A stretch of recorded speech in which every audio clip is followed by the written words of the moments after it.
ನಮಸ್ಕಾರ ಎಲ್ಲರಿಗೂ. ನೋಡ್ರಿ ಇಷ್ಟು ಕ್ರಿಸ್ಪಿಯಾಗಿ ಮನೆಯಲ್ಲಿರುವ ಅವಲಕ್ಕಿಯನ್ನು ಬಳಸಿ ಯಾವ ರೀತಿ ಚೋಡಾ ಮಾಡೋದಂತ ಇವತ್ತಿನ ವಿಡಿಯೋ ಒಳಗೆ ನಾನು ನಿಮ್ಗೆ ಹೇಳ್ತೀನಿ. ಯಾವುದೇ ರೀತಿ ಅವಲಕ್ಕಿ ಚೋಡಾ ಹೊರಗಿನೂ ತರುವ ಅವಶ್ಯಕತೆ ಇಲ್ಲ. ಮನೆಯಲ್ಲೇ ಮಾಡ್ಕೊಂಡು ತಿಂತಿರ್ತೀವಲ್ಲ, ಅವಲಕ್ಕಿ ಮಾಡ್ಕೊಂಡು ತಿಂತಿರ್ತೀವಲ್ಲ, ಆ ಚೋಡಾಯಿಂದನ ನೀವು ಮಸ್ತಂಗೆ ಅವಲಕ್ಕಿ ಚೋಡಾ ಇವತ್ತು ಮಾಡ್ಕೋಬೋದು. ಅದನ್ನು ಯಾವ ರೀತಿ ಮಾಡೋದಂತ ಹೇಳ್ತೀನಿ. ಅದಕ್ಕಿಂತ ಮೊದಲ ನಿಮ್ಗೆ ಪ್ರಿಯಾ ಕಿಚನ್ಗೆ ಸ್ವಾಗತ. ನೀವಿನ್ನೂ ನಮ್ಮ ಚಾನಲ್ ಸಬ್ಸ್ಕ್ರೈಬ್ ಮಾಡಿಲ್ಲ ಅಂದ್ರೆ ಮಾಡ್ರಿ. ಇಲ್ಲಿ ನೋಡ್ರಿ 2 ಕಪ್ ಆಗುವಷ್ಟು ಅವಲಕ್ಕಿ ತೊಗೊಂಡಿದ್ದೀವಿ ನಾವು. ಆ ಅವಲಕ್ಕಿನ ಈ ರೀತಿ ಒಂದು ಪಾತ್ರೆ ಕಾಯಕ್ಕಿಟ್ಟ ಪಾತ್ರೆ ಒಳಗೆ ಅವಲಕ್ಕಿ ಸೇರ್ಸಾತೀವಿ ನೋಡ್ರಿ.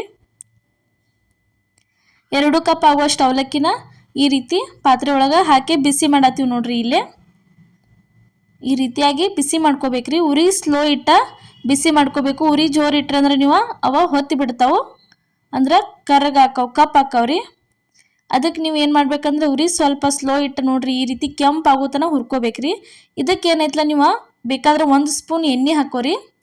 ನಾವು 1 ಸ್ಪೂನ್ ಎಣ್ಣೆ ಹಾಕಿದ್ವಿ, ನಿಮ್ಗೆ ತೋರ್ಸೋಕ್ಕಾಗಿದ್ದಿಲ್ಲ ಅದನ್ನು, ಅದಕ್ಕೆ ಇವಾಗ ಹೇಳತ್ತೀವಿ. 1 ಸ್ಪೂನ್ ಎಣ್ಣೆ ಹಾಕೋರಿ ಸಾಕು. ಅಷ್ಟಾದ್ರೆ ಇವು ಚೆಂದಂಗೆ ಫ್ರೈ ಆಗ್ತಾವ್ರಿ. ಅಷ್ಟು ಎಲ್ಲ ಅವಲಕ್ಕಿ ನೋಡ್ರಿ ಈ ರೀತಿಯಾಗಿ ಚೆಂದಂಗೆ ಬಿಸಿ ಮಾಡ್ಕೋಬೇಕ್ರಿ ಅದನ್ನು. ಇಲ್ಲಿ ನೋಡ್ರಿ ಇವಾಗ ಈ ರೀತಿ ಕಲರ್ ಬಂದು ಅಂದ್ರೆ ಇವಾಗ ಕರ್ದಾವಂತ ತಿಳ್ಕೋದ್ರಿ, ಬಿಸಿ ಆಗಿರ್ತಾವೆ. ಅದಾದ್ಮೇಲೆ ನೋಡ್ರಿ ಅದಕ್ಕೆ ಒಗ್ಗರಣೆ ಕೊಡಾಕ ಇಲ್ಲಿ ಪಾತ್ರೆ ಒಳಗೆ ಒಂದು ಸ್ವಲ್ಪ ಎಣ್ಣೆ ಹಾಕಿದ್ವಿ. ಎಣ್ಣೆ ಆದ್ಮೇಲೆ ಸ್ವಲ್ಪ ಸಾಸಿವೆ ಹಾಕತ್ತೀವಿ ನೋಡ್ರಿ. ಸಾಸಿವೆ ಆದ್ಮೇಲೆ ಒಂದು ಸ್ವಲ್ಪ ಜೀರಿಗೆ ಹಾಕತ್ತೀವಿ ನೋಡ್ರಿ. ಅವೆರಡು ಚೆಂದಂಗೆ ಚಟಪಟ ಅನ್ಬೇಕ್ರಿ. ಅದಾದ್ಮೇಲೆ ನೋಡ್ರಿ ಇಲ್ಲೇ ಒಂದು ಸ್ವಲ್ಪ ಬೆಳ್ಳುಳ್ಳಿ ಸೇರ್ಸತ್ತಿದ್ವಿ. ಬೆಳ್ಳುಳ್ಳಿ ಜಜ್ಜು ಅವಶ್ಯಕತೆ ಇಲ್ಲ, ಹಿಂಗೆ ಸೊಪ್ಪೆ ಅಷ್ಟು ತೆಗೆದ್ರೆ ಮುಗಿತ್ರಿ. ಈ ರೀತಿ ಹಾಕಿಬಿಡೋದು. ಅದಾದ್ಮೇಲೆ ನೋಡ್ರಿ 1 ಕಪ್ ಶೇಂಗಾ ಹಾಕತ್ತಿದ್ವಿ. ಶೇಂಗಾ ಸ್ವಲ್ಪ ಜಾಸ್ತಿ ಹಾಕ್ರಿ. ಶೇಂಗಾ ಎಷ್ಟು ಹಾಕ್ತಿರ್ಲ ಅಷ್ಟ ಚೋಡಾ ಭಾರಿ ಟೇಸ್ಟ್ ಅನ್ನಿಸ್ತಾವ್ರಿ ತಿನ್ನೋದಕ್ಕೆ. ಅದಾದ್ಮೇಲೆ ಒಂದು 3 ರಿಂದ 4 ಹಸಿ ಮೆಣಸಿನ್ಕಾಯಿ ಕಟ್ ಮಾಡಿ ಇಟ್ಕೊಂಡಿದ್ವಿ, ಅದನ್ನು ಸೇರ್ಸಾತೀವಿ ನೋಡ್ರಿ.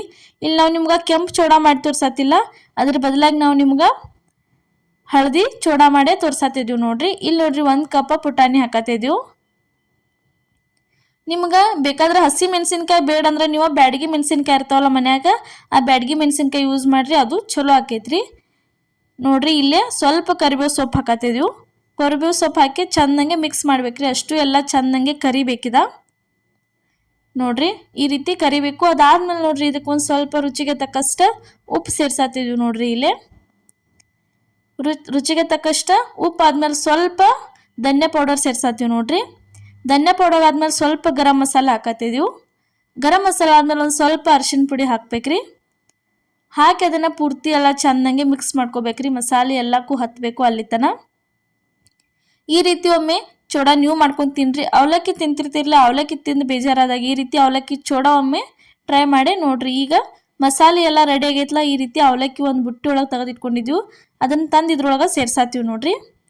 ಸೇರಿಸಿ ಪೂರ್ತಿ ಎಲ್ಲ ಚೆಂದಾಗೆ ಮಿಕ್ಸ್ ಮಾಡ್ಕೋಬೇಕ್ರಿ ಇದನ್ನು. ಈ ರೀತಿ ನೋಡ್ರಿ ಪೂರ್ತಿ ಎಲ್ಲ ಮಸಾಲೆ ಒಂದೊಂದು ಅವಲಕ್ಕಿ ಅಗಳಿಗೂ ಪೂರ್ತಿ ಹತ್ತಬೇಕ್ರಿ. ಮಸಾಲೆ ಟೇಸ್ಟ್ ಅನ್ನಿಸ್ಬೇಕದ ಅಲ್ಲಿ ತನಕ ಇದನ್ನು ಪೂರ್ತಿ ಚೆಂದಾಗಿ ಮಿಕ್ಸ್ ಮಾಡ್ಕೋಬೇಕ್ರಿ, ಅಷ್ಟು ಬಿಡ್ಲಾರ್ದ ನೋಡ್ರಿ. ಈ ರೀತಿಯಾಗಿ ಮಾಡಿದ್ರಂದ್ರೆ ಕ್ರಿಸ್ಪಿಯಾಗಿ ಬರ್ತಾವೆ ಅವಲಕ್ಕಿ, ಭಾರಿ ಮಸ್ತ್ ಅನ್ನಿಸ್ತಾವೆ, ತಿನ್ನಕ್ಕೆ ಟೇಸ್ಟ್ ಅನ್ನಿಸ್ತಾವೆ.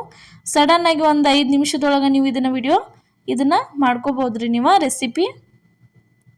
ಇದಕ್ಕೆ ನೋಡ್ರಿ ಇಲ್ಲೇ ಸಕ್ಕರೆ ಹಾಕತ್ತಿದ್ದೀವಿ. ಸಕ್ಕರೆ ತಿನ್ನೋರು ಸಕ್ಕರೆ ಹಾಕ್ರಿ, ಯಾರು ಸಕ್ಕರೆ ತಿಂತಿರಲ್ಲ ಅವರ ಸಕ್ಕರೆ ಹಾಕೋ ಅವಶ್ಯಕತೆ ಏನಿಲ್ಲ ನೋಡ್ರಿ. ಈ ರೀತಿ ಕೈಯಿಂದ ಅಷ್ಟು ಅವಲಕ್ಕಿಗೆಲ್ಲ ಸಕ್ಕರೆ ಹತ್ತಬೇಕು, ಅಲ್ಲಿ ತನಕ ಚೆಂದಂಗೆ ಮಿಕ್ಸ್ ಮಾಡ್ಕೋಬೇಕು ನೋಡ್ರಿ. ಇಲ್ಲಿ ನೋಡ್ರಿ ತೋರ್ಸಾತಿದ್ವಿ ಎಷ್ಟು ಮಸ್ತ್ ರೆಡಿ ಆಗ್ಯಾವ ನೋಡ್ರಿ. ತಿನ್ನಕ್ಕೂ ಅಷ್ಟ ಭಾರಿ ಟೇಸ್ಟ್ ಅನ್ನಿಸ್ತಾವೆ. ಸ್ವಲ್ಪ ಎಣ್ಣೆ ಹಿಡಿಯಂಗಿಲ್ಲ, ಏನಿಲ್ಲ, ಯಾವ ರೀತಿ ಆಗ್ಯಾವ ಅಂತ ತೋರ್ಸಾತೀವಿ ನೋಡ್ರಿ. ನಿಮಗೆ ಬೇಕಾದ್ರೆ ನಾವು ಒಂದು ಸ್ವಲ್ಪ ಎಣ್ಣೆ ಹಿಡ್ದಿಲ್ರಿ, ಅಷ್ಟು ಮಸ್ತ್ ಹಂಗೆ ರೆಡಿಯಾಗಿ ಬಂದವು ಅವಲಕ್ಕಿ ಚೋಡಾ. ಇವ ಮನೆಯಲ್ಲಿರೋ ಅವಲಕ್ಕಿಯಿಂದನೇ ಈ ರೀತಿ ನೀವು ಚೋಡಾ ಮಾಡ್ಕೊಂಡು ತಿನ್ಬೋದ್ರಿ. ಇದೊಂಥರ ಬಾಯಿ ರುಚಿ ಹತ್ತತಿ, ಟೇಸ್ಟ್ ಒಂಥರ ಚಲೋ ಅನ್ನಿಸ್ತತಿ, ಡಿಫ್ರೆಂಟ್ ಆಗಿರ್ತೈತೆ ರೀ ರೆಸಿಪಿ. ನೀವು ಹಳದಿ ಕಲರ್ ಬೇಡಂದ್ರೆ ಕೆಂಪು ಖಾರದ ಪುಡಿ ಹಾಕಿ ಕೆಂಪು ಕಲರೂ ಮಾಡ್ಕೋಬೋದ್ರಿ. ನಾವು ಡಿಫ್ರೆಂಟ್ ಆಗಿರಲಿ, ಟೇಸ್ಟ್ ಒಂಥರ ಬೇರೆ ಥರ ಬರಲಿ ಅಂಥೇಳಿ ಈ ರೀತಿ ಮೆಣಸಿನ್ಕಾಯಿ ಹಾಕಿ ಮಾಡಿದೀವಿ ರೀ ನೋಡ್ರಿ. ಎಷ್ಟು ಮಸ್ತ್ ಹಿಂಗೆ ಕ್ರಿಸ್ಪಿ ಆಗ್ಯಾವು, ಬೇಕಾದ್ರೆ ತೋರ್ಸಾತೀವಿ ನೋಡ್ರಿ ನಾವು ನಿಮ್ಗೆ. ನೋಡ್ರಿ ಈ ರೀತಿ ಕ್ರಿಸ್ಪಿಯಾಗೆ ಬರ್ತಾವ್ರಿ ಇವ ನೋಡ್ರಿ. ಇವತ್ತು ನಾವು ಮಾಡಿದಂಥ ಅವಲಕ್ಕಿ ಚೋಡಾ ರೆಸಿಪಿ ನಿಮ್ಗೆ ಇಷ್ಟ ಆಗಿತ್ತು ಅನ್ಕೋತನು. ಇಷ್ಟ ಆಗಿದ್ರೆ ಲೈಕ್ ಮಾಡಿ, ಶೇರ್ ಮಾಡಿ, ಕಮೆಂಟ್ ಮಾಡಿ, ಸಬ್ಸ್ಕ್ರೈಬ್ ಮಾಡಿರಿ. ಇದೇ ರೆಸಿಪಿ ನೀವು ಒಮ್ಮೆ ಟ್ರೈ ಮಾಡಿ ಯಾವ ರೀತಿ ಆಗೈತೆ ಅನ್ನೋದು ನಮಗೂ ಕಮೆಂಟ್ ಒಳಗೆ ತಿಳಿಸ್ರಿ ನೋಡ್ರಿ. ಅದೇ ರೀತಿ ನಿಮ್ಮ ಫ್ಯಾಮಿಲಿ ಮತ್ತು ನಿಮ್ಮ ಫ್ರೆಂಡ್ಸಿಗೂ ನಮ್ಮ ಚಾನಲ್ ಶೇರ್ ಮಾಡಿರಿ. ಎಲ್ಲರಿಗೂ ನಮಸ್ಕಾರ.